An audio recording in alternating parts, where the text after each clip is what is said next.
আজকের মেনুতে হয়েছে করলা ভাজা, ডাল আর চিকেন। তা মেনুটার প্রথমেই বলি, করলাটাকে ভালো করে লাল করে ভেজে তুলে নিয়েছি।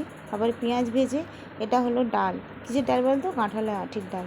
তাকে আদা রসুন পেঁয়াজ দিয়ে ভালো করে কষিয়ে নিয়ে জিরে ফোড়নও দিতে পারো, দিয়ে এই কাঁঠালের আঁটির ডালটা পেস্ট করে নিয়েছি সিদ্ধ করে খোলা ছাড়িয়ে।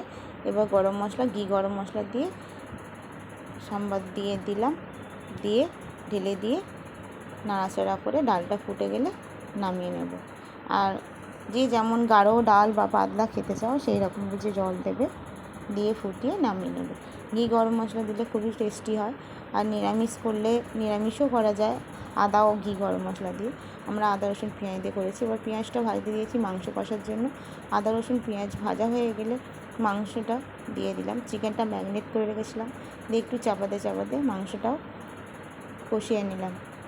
ভালো করে লাল লাল করে কষিয়ে নিয়ে কষানো আমার কমপ্লিট, ঢেলে ফেলেছি। ঢেলে দমে বসিয়ে দেব এবং আমার রান্না কমপ্লিট। করলা ভাজা, ডাল, এদিকে হলো কাঁঠালের আঁটির ডাল আর চিকেন। কেমন হয়েছে অবশ্যই জানাতে ভুলবে না।